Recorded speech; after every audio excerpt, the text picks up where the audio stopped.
बिस्मिल्लाहिर्रहमानिर्रहीम। अस्सलामुअलैकुम नाज़रीन करام, नई वीडियो में आपको खुश आमदीद कहते हैं। आज लाहौर हाई कोर्ट ने पाकिस्तान तहरीक इंसाफ के कायदीन जिन्हें गिरफ़्तार किया गया था 3MPO के तहत, उनका नोटिफिकेशन मुअत्तल करते हुए उन्हें रिहाई का हुक्म दिया है। जबकि दूसरी जानिब chief justice Lahore high court के दामाद अली अफजल शाही की दरख्वास्त पर समाअत हुई है, उसमें IG को तलब किया गया। इसकी तफसील भी मैं आपसे शेयर करूंगा और साथ पाकिस्तान तहरीक इंसाफ के जो बाकी कारकुनान हैं, जिसमें सोशल मीडिया एक्टिविस्ट हैं पाकिस्तान तहरीक इंसाफ के, उनकी बाजियाबी के हवाले से भी लाहौर हाई कोर्ट में समाअत हुई है, उसकी तफसील भी शेयर करेंगे।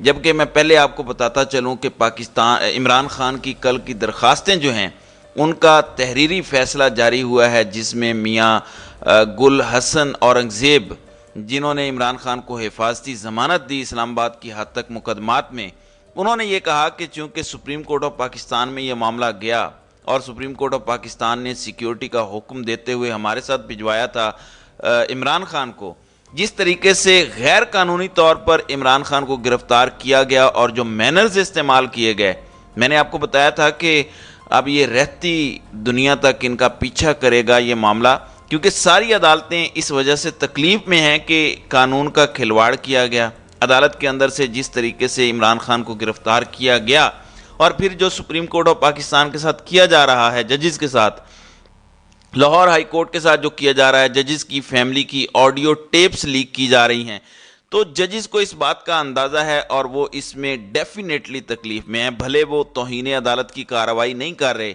लेकिन उनको इन चीज़ों का एहसास है। अदालत ने कहा कि जिन मैनर्स के ज़रिए ये गिरफ़्तारी की गई, ये नज़र आता है कि इमरान खान को इस वक्त भी मौजूदा सिक्योरिटी के पेश नज़र उनको सिक्योरिटी थ्रेट्स हैं और उनको सिक्योरिटी की ज़रूरत है। वो एक साबिक वज़ीर आज़म है, साबिक वज़ीर आज़म को फुल प्रूफ सिक्योरिटी जो कानून देता है वो पूरी की पूरी मिलनी चाहिए। इसी वजह से अदालत ने कहा कि हमारे पास तो सुप्रीम कोर्ट के हुक्म पर लाया गया और सुप्रीम कोर्ट ने सिक्योरिटी का हुक्म दिया था, हम इसी हुक्म को आगे कंटिन्यू करते हैं क्योंकि वो हमारी कस्टडी में है, हमने ज़मानत दी है। तो अब वफाकी हुकूमत और बाकी जितने इदारे हैं उनको हुक्म दिया गया है कि इमरान खान को फुल प्रूफ सिक्योरिटी दी जाए और वो 17 तारीख को जब दोबारा पेश होंगे ज़मानत वाले केस में तो उनको मुकम्मल सिक्योरिटी मुहैया की जाए। ये हुक्म दिया गया है ऑनरेबल इस्लामाबाद हाई कोर्ट की जानिब से इस केस में। दूसरी जानिब अल-कादिर ट्रस्ट केस, उसमें अदालत ने बुरी तरह वफाकी हुकूमत और उनके वकला की जो एक तरफ चालें थीं, अदालत के सामने गलत बयानियाँ थीं, उस पर अदालत ने इनको रगड़ के रख दिया है और अपने तहरीरी फैसले में लिखा है कि इमरान खान शामिल तफ्तीश हों। हुक्मनामे में कहा गया कि एडवोकेट जनरल इस्लामाबाद और अटार्नी जनरल ने कहा, जब आप सियासी तौर पर भर्तियां ज़ाहिर करेंगे इतने बड़े ओहदों पर, किसी को एडवोकेट जनरल बनाएंगे, किसी को एडिशनल जनरल बनाएंगे, किसी को आप एडिशनल अटार्नी जनरल बनाएंगे और उन्हें कुछ ना पता हो, तो जैसे सुप्रीम कोर्ट ऑफ पाकिस्तान में उस दिन अटार्नी जनरल किसी सवाल का जवाब नहीं दे सके थे, यही काम इस्लामाबाद हाई कोर्ट में भी हुआ। अब ये 2 रुकनी बेंच का फैसला है अल-कादिर ट्रस्ट केस में। मियाँ गुल हसन औरंगज़ेब साहब और सुमन रिफत इम्तियाज़ का, जो खातून जज हैं इस्लामाबाद हाई कोर्ट की, इन्होंने कहा कि एडवोकेट जनरल इस्लामाबाद और एडिशनल अटॉर्नी जनरल ने कहा कि आर्टिकल 245 का नफाज है, लिहाजा इमरान खान को रिलीफ नहीं मिल सकता। अदालत ने कहा कि अटॉर्नी जनरल और एडिशनल अटॉर्नी जनरल का ये मौक़िफ़ जारहाना है। इसका मतलब है कि वो बुनियादी हुकूक गस्ब करना है जो जमहूरी और इस्लामी रियासत की बुनियाद होते हैं। अदालत ने कहा कि 245 नाफिज है, क्या फ़ौज को बुला लिया गया है, इस वजह से इमरान खान की कोई भी दरख्वास्त नाकाबिल समाअत है। ये तो बड़ा जारहाना मौक़िफ़ है। इससे तो मुराद ये है कि जो बुनियादी हुकूक हैं, जो किसी भी सोसाइटी की बुनियाद होते हैं, उनको गस्ब करना है। फिर अदालत ने कहा कि हुकूमत की जानिब से ये मौक़िफ़ इंसाफ की रसाई में रुकावट डालेगा। तसव्वुर नहीं किया जा सकता कि एक जिम्मेदार हुकूमत शहरियों के लिए इंसाफ की रसाई में रुकावट डालेगी। इस पर कल भी जज साहब ने पूछा था कि क्यों नाकाबिल समाअत है, क्या कोई मार्शल लॉ लग चुका है। अदालत ने इस मामले को छोड़ा नहीं है। अदालत ने इस मामले में एक हुक्म दिया है कि आर्टिकल 245 के नफाज में अदालत की मुआवनत करते हुए अटार्नी जनरल इस अहम नुक्ते पर बताएं कि जब आर्टिकल 245 नाफिज हो तो क्या अदालतें बंद हो जाती हैं, अदालती इख्तियारात ख़त्म हो जाते हैं, یا آپ کے ایڈوکیٹ جنرل یا اٹارنی جنرل عدالت کے سامنے جھوٹ بول رہے ہیں اور عدالتوں کو گمراہ کر رہے ہیں، کیونکہ یہ گمراہی کے مترادف ہے۔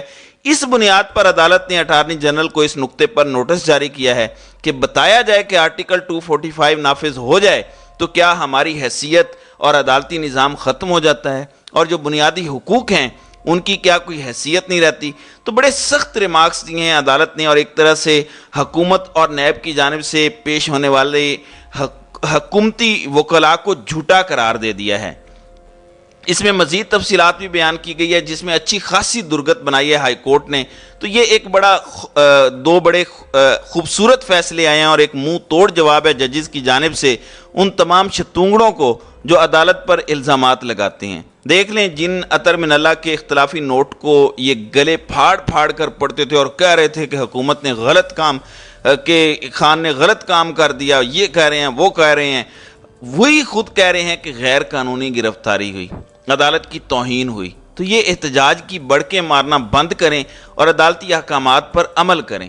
دوسری جانب علی افضل شاہی جو کہ وفاقی وزیر ہیں پاکستان تحریک انصاف کے، فیصل آباد سے ان کو گرفتار کیا گیا، وہ ویڈیو ساری دنیا نے دیکھی کہ کیسے گرفتار کیا گیا۔ اس پر عدالت میں درخواست دائر کی گئی، لاہور ہائی کورٹ میں جسٹس صفدر سلیم شیخ کے پاس اس کیس کی سماعت ہوئی۔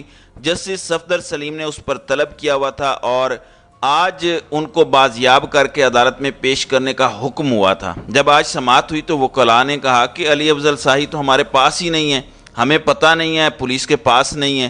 عدالت نے فوری طور پر آئی جی پنجاب کو طلب کیا۔ ایڈیشنل آئی جی پنجاب عدالت میں پیش ہوئے اور انہوں نے بتایا کہ وہ تو ہماری کسٹڈی میں نہیں ہے، ہم نے گرفتار ہی نہیں کیا، ہمارے ریکارڈ میں نہیں ہے، ہمیں تھوڑی سی مہلت دی جائے، ہم عدالت میں ان کو پیش کر دیں گے۔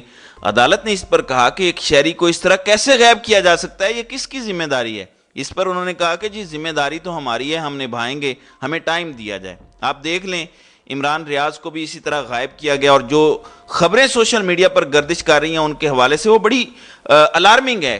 کہا گیا ہے کہ ان پر بڑا شدید قسم کا تشدد کیا گیا اور ان کی حالت نازک ہے۔ تو کیا ہمارے ملک میں فنڈامنٹل رائٹس ختم ہو چکے ہیں؟ اگر کسی نے غلطی کی ہے، کسی نے قانون توڑا ہے تو ان کو عدالتوں میں پیش کریں۔ آپ کو پتہ ہے کہ آپ کی کابینہ میں وفاقی وزیر قانون پر اسی وجہ سے بات چیت کی گئی، اس پر غصہ نکالا گیا کہ کیسز کمزور ہیں۔ آپ خام خواہ کیسے کسی کے خلاف کیسز بنا سکتے ہیں؟ اب علی افضل شاہی کی رپورٹ بھی طلب کی ہے اور انہیں سوموار والے دن پیش کرنے کا حکم دیا گیا ہے، جبکہ ڈاکٹر یاسمین راشد، عالیہ حمزہ اور دیگر 17 خواتین کارکنان جن کو 3 MPO کے تحت گرفتار کیا گیا تھا، اس نوٹیفیکیشن کو معطل کرتے ہوئے فوراً رہائی کا عدالت نے حکم دیا ہے۔ ڈاکٹر یاسمین راشد کے وکلاء نے کہا کہ وہ کینسر کی مریضہ ہیں، عدالت ان کو فوری طور پر پیش کرنے کا حکم دے۔ سرکاری وکیل کا عدالت میں کہنا تھا کہ doctor Yasmin Rashid PTI central Punjab کی صدر ہیں اور ہر قسم کی سیاسی سرگرمیوں میں موجود ہوتی ہیں۔ اگر وہ سیاسی سرگرمیوں میں شرکت نہ کرتی تو نظر بندی کے احکامات جاری نہ ہوتے۔ ویڈیو شواہد موجود ہیں جس میں ڈاکٹر یاسمین راشد لوگوں کو کور کمانڈر ہاؤس جانے کا کہہ رہی ہیں۔ دوسری جانب عدالت نے پاکستان تحریک انصاف کی دیگر 17 خواتین جن میں سوشل میڈیا ایکٹیوسٹ بھی تھیں، ان کی گرفتاری اور نظر بندی کا نوٹیفیکیشن معطل کر دیا۔ لاہور ہائی کورٹ نے اس کیس میں بھی ان کی اچھی خاصی درگت بنائی ہے۔ مزید جو قائدین ہیں PTI کے، ان کی گرفتاری کو بھی اس وقت چیلنج کیا گیا ہے، اس کی تفصیلات بھی انشاءاللہ جیسے ہی آئیں گی اس پر بات کریں گے۔ تو ناظرین کرام، آپ کی اس ویڈیو کے حوالے سے کیا رائے ہے؟ آپ اپنی رائے کا اظہار کامنٹ سیکشن میں ضرور کیجئے گا۔